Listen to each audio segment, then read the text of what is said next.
Bonjour tout le monde. Donc, nous abordons la deuxième partie la deuxième partie de la première partie du chapitre administration du personnel. Cette deuxième partie du chapitre, la rupture du contrat de travail, va concerner essentiellement le licenciement pour motif inhérent à l'entreprise.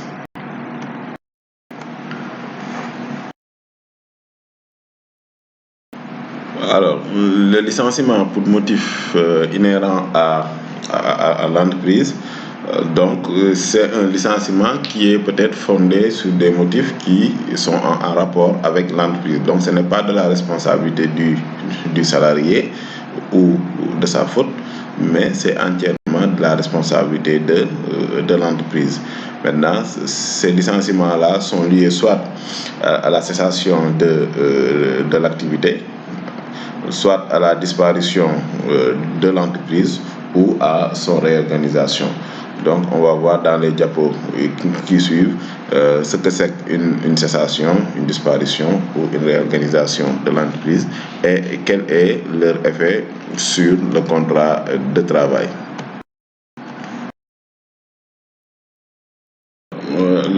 La cessation de l'activité ou la disparition de l'entreprise interviennent dans les cas, par exemple, de faillite.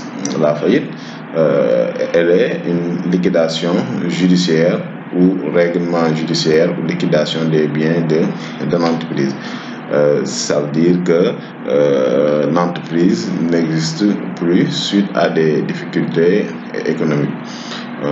Donc, c'est ça qu'on appelle liquidation judiciaire. Maintenant, quand l'entreprise est liquidée, donc le contrat de travail n'a plus son lieu d'être. Donc, ça, c'est un licenciement, c'est un exemple de licenciement économique. Par exemple, la fin d'un chantier également, si l'objet du contrat de travail est lié à un chantier, donc sa fin également est subordonnée à ce chantier-là. Donc, en général, dans ces cas, on fait des contrats à durée de chantier. Donc, la fin du chantier correspond automatiquement à la fin du contrat.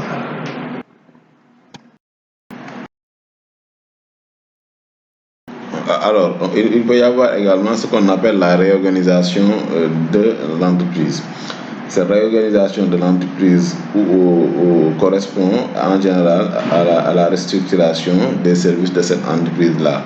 Donc, quand il y a une restructuration des services de l'entreprise, cela peut engendrer des fois une reconversion de certains agents à la mutation, à l'affectation d'un service à un autre, etc., ou d'un emploi à un autre. Mais cela également peut engendrer le licenciement de certains agents. Donc ça également, ce type de licenciement est appelé licenciement économique. Maintenant, ce licenciement économique suit une procédure spéciale.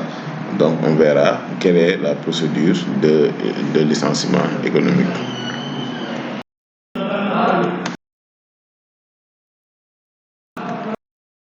Bon, alors, c'est quoi la notion de motif économique? Si l'entreprise connaît des difficultés qui sont liées à la conjoncture économique, l'employeur peut être amené dans le but peut-être de réduire les frais généraux, en général le coût du personnel, pour éviter une fermeture définitive de l'entreprise. Donc, le chef d'entreprise, l'employeur peut décider de réorganiser son entreprise. Maintenant, cette réorganisation-là peut entraîner la suppression de certains postes de travail. Parce que, comme on dit, comme il est dit dans le Code du travail, le pouvoir d'organisation et de direction incombe à l'employeur. Donc les motifs de ce licenciement-là sont en général liés à des actes de gestion qui sont de nature à empêcher la fermeture définitive de l'entreprise. Donc, ce type de licenciement est légitime. Donc, on l'appelle licenciement économique. Maintenant, il faut juste noter que ce licenciement-là ne doit pas être lié juste à la conjoncture qui est parfois incertaine. Ça doit être lié à la structure, mais pas à la conjoncture.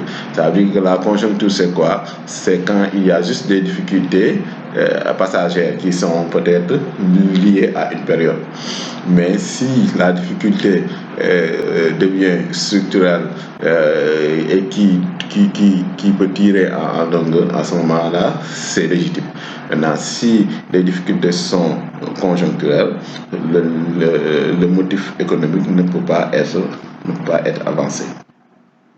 Mais également, parfois, le changement des outils de travail également peut entraîner la réduction du personnel. Ça veut dire que si l'entreprise a acquis une technologie qui par exemple, peut occasionner la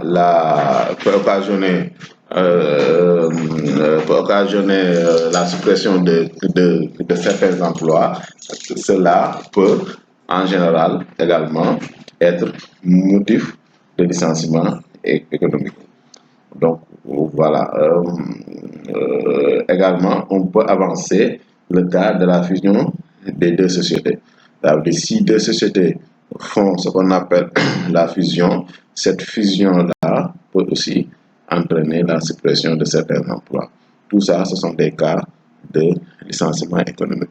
Un licenciement économique suit une procédure. Le licenciement économique suit une procédure spéciale que nous allons essayer de voir. C'est quoi la procédure de licenciement économique?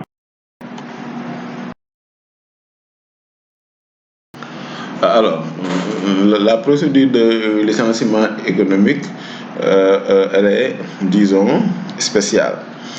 Donc, d'abord, il faut avant tout procéder à la consultation des délégués du personnel de l'entreprise. Donc, avant tout licenciement économique, les délégués du personnel doivent se réunir avec l'employeur pour essayer de trouver des solutions alternatives pour en réalité éviter un licenciement. Ces solutions alternatives-là peuvent être le travail par roulement, par exemple, le chômage partiel, la réduction des heures de travail, le redéploiement du personnel ou la formation. Maintenant, si aucune autre solution n'est trouvée, donc c'est en ce moment-là que l'inspecteur du travail peut intervenir. Donc, la première étape d'un licenciement économique, c'est la consultation des délégués du personnel pour essayer de trouver des solutions alternatives. Maintenant, si les solutions alternatives ne sont pas trouvées, donc l'entreprise a échoué dans sa tentative de remédier au licenciement. Et dans ce cas-là, l'employeur, dans un délai de 8 jours, est tenu de communiquer le compte rendu de la réunion avec les délégués du personnel à l'inspecteur du travail. Donc, un délai de 8 jours.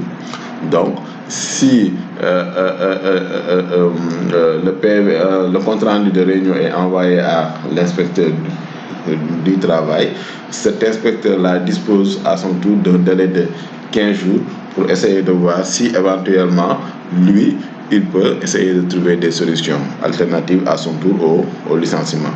Donc, l'inspecteur du travail essaye de faire la médiation pour les aider à trouver une solution alternative.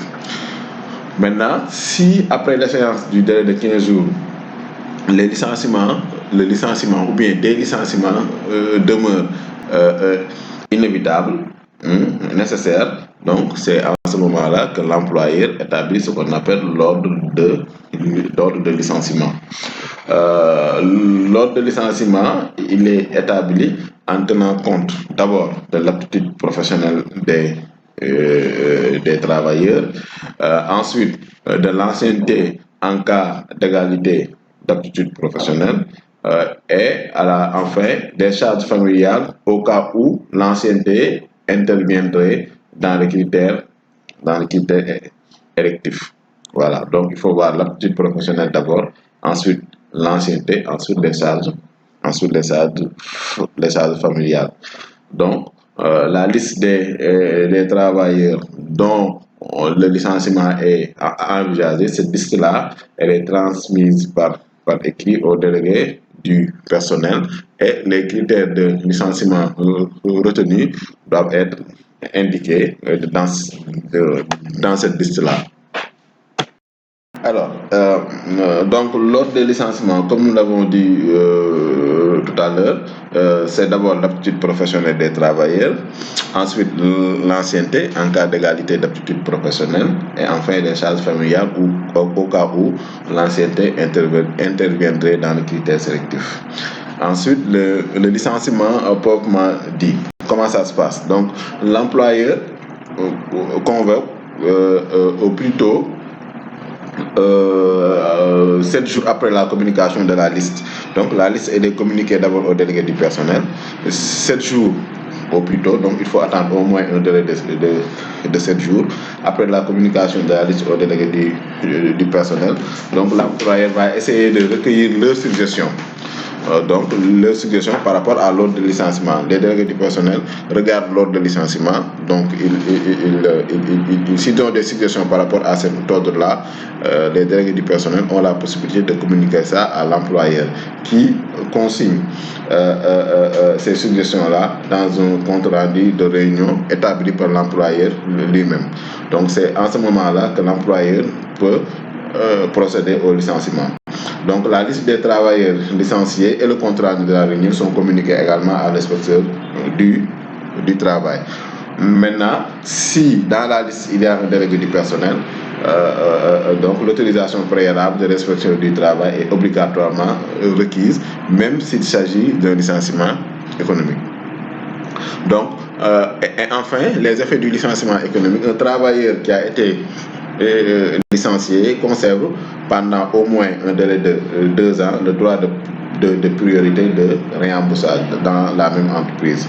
Donc, si la personne est licenciée pour motif économique, dans un délai de 2 ans, si un recrutement doit être fait, ces personnes licenciées sont la priorité. Donc, l'employeur doit effectivement, en cas de vacance de poste, convoquer le travailleur à sa dernière adresse connue. Donc, le travail est tenu de se présenter dans les 8 jours et le poste lui est proposé en priorité. Voilà. Donc, je pense que c'est ça que l'on doit savoir en réalité pour la procédure de licenciement économique. Donc, dans le diapo suivant, on va essayer de parler de la démission. C'est quoi la démission et quelle est la procédure de la démission et quels sont ses effets.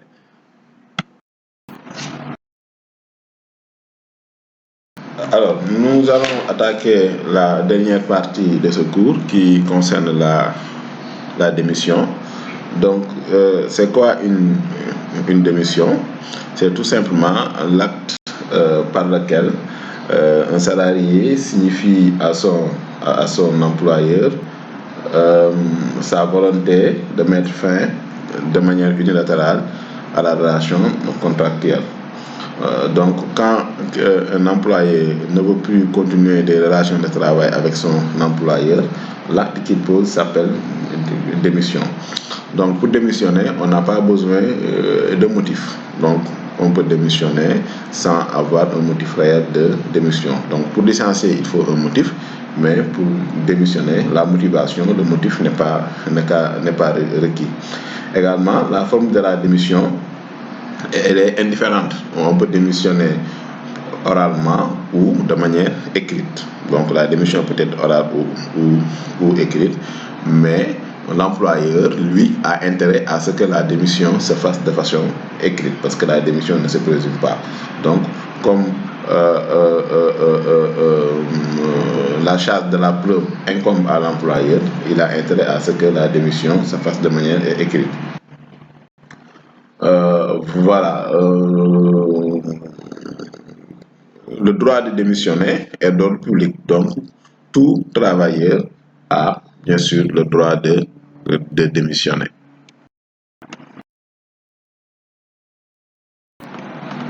Alors, donc, la volonté de démissionner doit être une manifestation claire et sans équivoque. Ça veut dire quoi?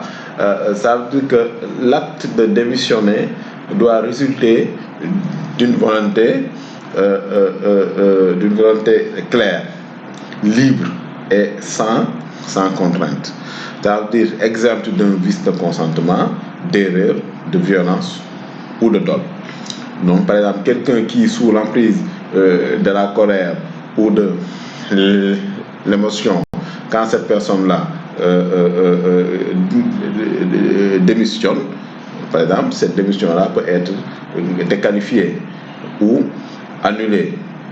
Donc, parce que tout simplement, elle a été faite sous l'emprise de la colère ou de l'émotion, ou de l'émotion, excusez-moi. Donc, il faut juste retenir que la démission doit être claire et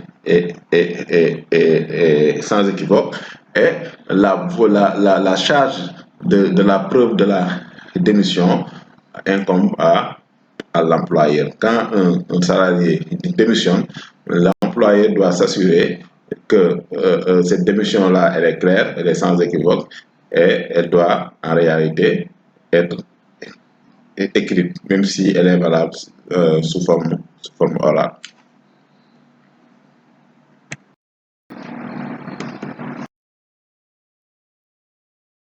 Alors, l'absence de présomption. Donc, la démission doit être expresse. Ça veut dire quoi? Ça veut dire qu'elle ne se présume pas. Elle ne saurait résulter en réalité du seul comportement du salarié. En fait, la démission ne se présume pas. Ça veut dire qu'il ne faut pas dire que le salarié se comporte d'une telle manière. Donc, on présume que le salarié a démissionné. Donc, un salarié qui s'absente pendant une longue durée, c'est pas une démission. Un salarié qui refuse en réalité de faire le travail pour lequel il a été recruté, ce n'est pas une démission. Ça ne veut pas dire que le travailleur a démissionné. Un travailleur qui, à l'issue d'un congé annuel, ne revient pas, ça ne veut pas dire que le travailleur a effectivement démissionner. C'est pourquoi on dit l'abandon de poste, l'absence de reprise après une période de suspension, l'absence de poursuite de travail à nouvelle commune ne signe pas l'expression d'une volonté claire et non équivoque de démissionner. Donc il faut juste retenir que en réalité la démission ne se présume pas. Il n'y a pas de présomption de démission. Le travailleur n'a pas fait ça, donc il a démissionné. Non. Si un travailleur doit démissionner, il doit manifester cette démission-là de manière claire, expresse et sans équivoque. Donc la démission ne se présume pas. Alors, la requalification d'une démission, ça veut dire quoi? Ça veut dire que si la démission est fondée sur des faits ou manquements imputables à l'employeur, par exemple comme le fait de ne pas payer régulièrement le salaire, ou peut-être la modification de manière unilatérale d'une clause substantielle du contrat de travail. Si par exemple le salarié démissionne à cause de ça, le salarié démissionne parce que tout simplement il ne perçoit pas son salaire de manière régulière, ou on a modifié de manière substantielle son contrat de travail sans son avis, si par exemple le salarié démissionne à cause de ça, le juge peut requalifier la démission. Donc, et payer aux salariés des dommages et intérêts, parce qu'on le verra tout à l'heure, en cas de démission, il n'y a pas de paiement d'indemnité, etc. Mais si la démission est requalifiée, la requalification, ça peut être requalifié en licenciement. Si par exemple, c'est un manquement lié en réalité à l'employeur. Dans ce cas-là, la démission peut être requalifiée. Donc, il faut juste analyser la démission en une prise d'acte de la rupture, donc qui produit donc peut-être les effets du licenciement sans cause réelle et sérieuse. Et dans ce cas-là, des indemnités doivent être versées aux travailleurs. Donc une démission peut être requalifiée en licenciement. La rétractation, c'est revenir sur sa démission.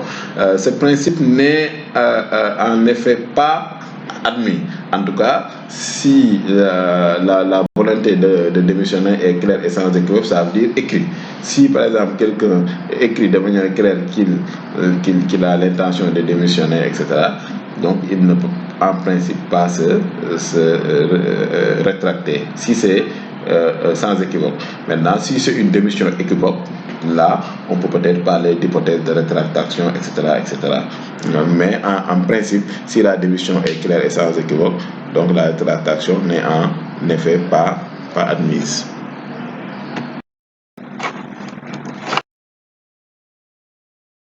Le préavis. Donc, tout comme le licenciement, la personne qui doit démissionner observe une période de préavis, une période qui varie selon les conventions.